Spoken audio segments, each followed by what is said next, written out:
हाय दोस्तों, मधुर radio channel में आप सभी का स्वागत है। दोस्तों, आज मैं आप लोगों के लिए एक रोमांटिक लव स्टोरी लेकर आया हूँ, जो कि एक बहुत दर्द भरी और रुलाने वाली कहानी है। तो दोस्तों, अगर आप लोगों को यह कहानी अच्छी लगे तो प्लीज़ कृपया करके चैनल को सब्सक्राइब करें, लाइक करें, शेयर करें और कमेंट में अपना विचार ज़रूर लिखें। कहानी आप लोगों को कैसी लगी या फिर किस प्रकार की कहानी आप लोगों को चाहिए।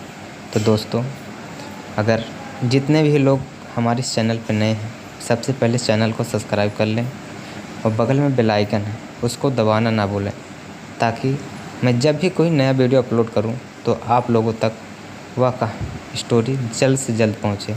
तो दोस्तों, मैं लेट ना करते हुए आइए चलते हैं और आप लोगों को यह दर्द भरी कहानी और एक रुला देने वाली लव स्टोरी को आप लोगों के बीच प्रस्तुत करते हैं। दोस्तों, आज आपके लिए एक रुलाने वाली लव स्टोरी लेकर आए हैं। उम्मीद करते हैं यह कहानी आपको बहुत पसंद आएगी। आप अपनी राय हमें कमेंट करके ज़रूर बताएं। आपके कमेंट से हमें एक नई कहानी लिखने में उत्साह मिलता है। दोस्तों, आप लोगों के कमेंट से हमको बहुत साहस मिलता है। तो आप लोगों को हमारी तरफ से लाख लाख धन्यवाद दोस्तों, क्योंकि आप ही की वजह से हम हैं और हमारी स्टोरी है। तो दोस्तों, प्लीज़ ऐसे ही सपोर्ट करते रहिएगा। नम आंखें के लिए नई कंपनी के ऑफिस में शहर के सबसे बड़े बिजनेसमैन का लड़का। शहर की लड़कियां उस पर बहुत मरती थी। लुक में वह किसी राजकुमार या हीरो से कम नहीं था। आज बहुत उदास एक नई कंपनी के ऑफिस के पिछले 3 घंटे से मुलाकात के लिए बेचैन बैठा था। हर 15 मिनट में रिसेप्शन पर बैठी लड़की से बार बार पूछ रहा है, क्या सर फ्री हुई हैं? सर फ्री हो गए? जिसकी तनख्वाह उसके ड्राइवर से भी कम थी। आज वह रिसेप्शन पर उस लड़के पर चिल्लाकर बोली, आप अपनी जगह पर शांत बैठें, जब तक वक्त आए मैं आपको बता दूंगी। ऐसा पहली बार हुआ कि रोहित राय इतना बड़ा आदमी नौकरों की बात सुन रहा था। बात कुछ ऐसी थी कि रोहित राय की कंपनी दिवालिया होने वाली थी और उसको सारी उम्मीद इस नई कंपनी के मालिक से थी। शायद यह कंपनी का मालिक उसको दिवालिया होने से बचा लेता। 3 बज गए।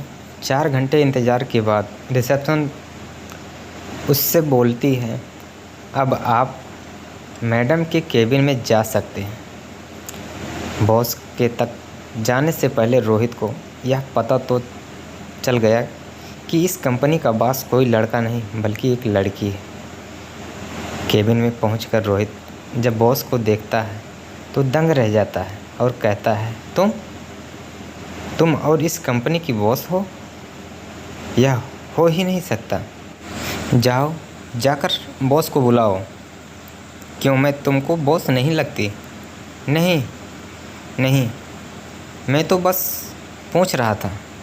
ऋतु, तुमको मेरी हालत का अंदाज़ा नहीं, मैं किस हाल में हूँ। तुम अपनी ज़बान से मेरा नाम मत लो। मैडम कहो मुझे, नहीं तो धक्के मारकर ऑफिस से बाहर निकलवा दूँगी। सॉरी मैम, अब ऐसी गलती नहीं होगी।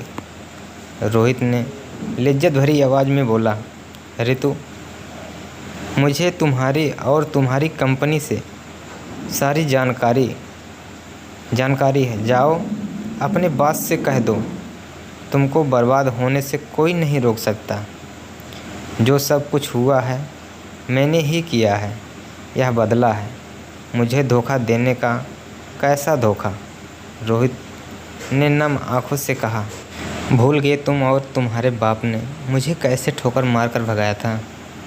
तुम्हारे बाप ने तो मुझे गंदा खून तक कहा था।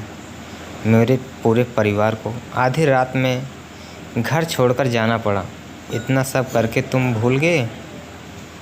या तुम क्या कह रही हो ऋतु? मैंने तो ऐसा कुछ भी नहीं किया। मैं तो चाह कर भी उस दिन से अपना वादा पूरा नहीं कर पाया। बस इतनी सी बात है। क्या तुमको नहीं पता क्या हुआ था? उस दिन मैं अपना सारा घर बार छोड़कर अपनी ज़िंदगी को दांव पर लगाकर तुम्हारे साथ अपनी ज़िंदगी बसाने आती थी। मैंने 4 घंटे इंतज़ार किया। उस रात का आधी तूफ़ान भी मुझे तुम्हारे पास आने से नहीं रोक सका। उस तेज़ बारिश में 4 घंटे खड़े खड़े मैंने अपने अरमानों पर को जलते हुए देखा और उस पर तुमने पानी फेर दिया। तुम्हारे बाप ने धमकी दी, अगर मैं यह शहर छोड़कर नहीं गई तो मेरी छोटी बहन कहीं मुंह दिखाने के काबिल नहीं रहेगी। तुम्हारा बाप 20 लोगों के साथ मेरे घर पर आया और मेरा घर जलाकर राख कर दिया, और तुमको कुछ भी नहीं पता कैसे मैं आधी रात को अपने परिवार के साथ शहर छोड़कर भागी। कैसे मेहनत मजदूरी करके मैंने अपने परिवार को पाला, छोटी बहन को पढ़ाया। तुम्हें कुछ भी मालूम नहीं। तुम्हें कैसे मालूम होगा? तुम तो अपने महल में आराम से सो रहे होंगे ना। तुम तो बस रईस बाप की औलाद हो जिसकी गंदी लड़की से प्यार हो गया था। यह क्या कह रही हो तुम? तुम्हारे साथ सच में ये सब हुआ तो मैं आज से अपने बाप की शक्ल तक नहीं देखूंगा। उस रात मेरे साथ क्या हुआ तुमको नहीं पता। जब मैं तुमसे मिलने आ रही थी तब मेरे पिता ने मुझे मेरी हुई माँ को कसम देकर रोक दिया। मैं चाहकर भी उस दिन तुमसे मिलने नहीं आ पाया। तुमको पता है, आज तक मैंने अपने पिता की बात नहीं की। तुमको मालूम नहीं मैंने कितनी कोशिश की तुमको ढूंढने की, कितनी बार मैंने अखबारों में छपवाया। तुमने तो पढ़ा होगा, रोहित इंटरनेट से कुछ पेपर की कटिंग निकाल कर ऋतु को दिखाता है। यह सब एक दूसरे ऋतु के पैर तले से ज़मीन निकल जाती है, क्योंकि गुस्से में जिस आदमी को अपना सबसे बड़ा दुश्मन समझ रही थी, और यह सोचकर उसने पिछले 10 साल गुजारे कि रोहित ने उसको धोखा दिया। आज वह गुस्सा यह सच समझ नहीं पा रहा था। दोनों एक दूसरे से लिपटकर ज़ोर ज़ोर से रोने लगे और दोनों अपने अतीत को याद रखने लगे, क्योंकि बीती हुई कहानी में इन दोनों की कोई गलती नहीं थी। विलन तो इनका बाप था, लेकिन बेचारे ये दोनों बीच में पीसे गए थे, तो दोनों की आंखों में आंसू नहीं रुक रहे थे। 10 साल पहले रुत रोहित में ऑफिस में काम करने के लिए आई थी। बिजनेस में बहुत होशियार एक सीधी सी लड़की, जिसको अपने मालिक के लड़के से प्यार हो जाता है। रोहित भी ऋतु से बहुत प्यार करता था। दोनों एक दूसरे से शादी के लिए राज़ी हो जाते हैं, पर यह बात रोहित के पिता को पता चल जाती है। रोहित और ऋतु दोनों भागकर शादी करने की तैयारी कर लेते हैं। उस रात रोहित के पिता उसको घर पर रोक लेते हैं और ऋतु को घर में आग लगाकर उसको शहर छोड़ने पर मजबूर कर देते हैं। दूसरे शहर में दर दर की ठोकरें खाकर बड़ी हुई ऋतु आज एक कंपनी की मालिक बन जाती है।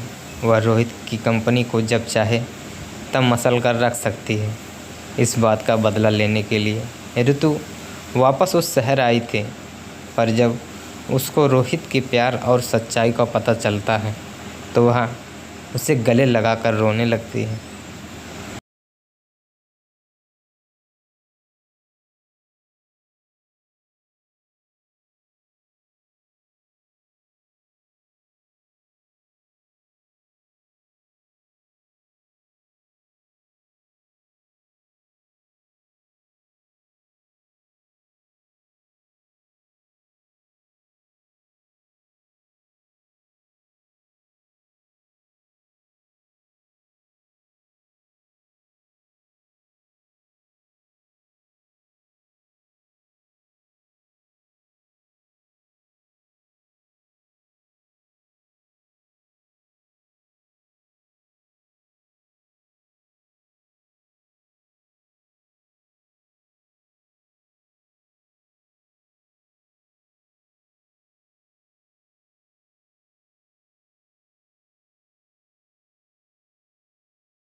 रोहित ऋतु को लेकर गुस्से में अपने घर जाता है और चिल्लाकर अपने पिता को बुलाता है और कहता है, देखो तुमने क्या किया।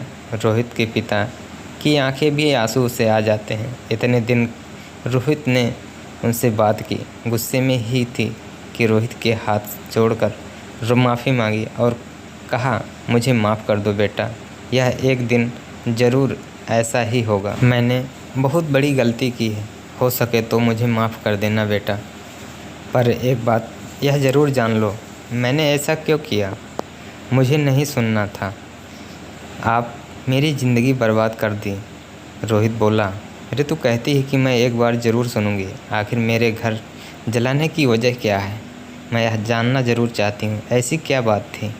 वह रोते हुए रोहित के पिता बोले, तुमको पता है तुम्हारी माँ और मेरी लव स्टोरी मैरिज थी। हम दोनों भी एक दूसरे को बहुत प्यार करते थे। मेरे पिता ने तुम्हारी माँ की और मेरी कुंडली एक बड़े पंडित को दिखाया और उन्होंने यह भविष्यवाणी की, अगर यह शादी होगी तो तुम्हारी माँ की जान जल्दी चली जाएगी। पर हम दोनों इन सब पर भरोसा नहीं की। पर तुम्हारी माँ के जाने के बाद मैं यह नहीं चाहता था कि तुम दोनों साथ भी ऐसा हो। जब मुझे पता चला तुम और ऋतु एक दूसरे से प्यार करते हो तो मैं तुम दोनों की कुंडली पंडित को दिखाया और उसने तुम दोनों के बारे में यही बात कही। जिस दुख से मैं जा रहा हूँ वही तुम लोग को मिले, इसलिए मैं यह सब किया। पर क्या तुमको पता है ऋतु की कंपनी इतनी बड़ी कैसी हो गई। वह अज्ञात डोनर कोड है जिसमें तुम्हारी कंपनी में इतना सारा पैसा लगाया, वह मैं हूँ। क्या आप ऋतु के पैरों तले से ज़मीन निकल गई। मैं अपनी गलती का भुगतान कैसे कर सकता था, मैंने किया। फिर मैं तुम दोनों के साथ हाथ जोड़कर माफ़ी मांगता हूँ। तीनों एक दूसरे से लिपटकर रोने लगे।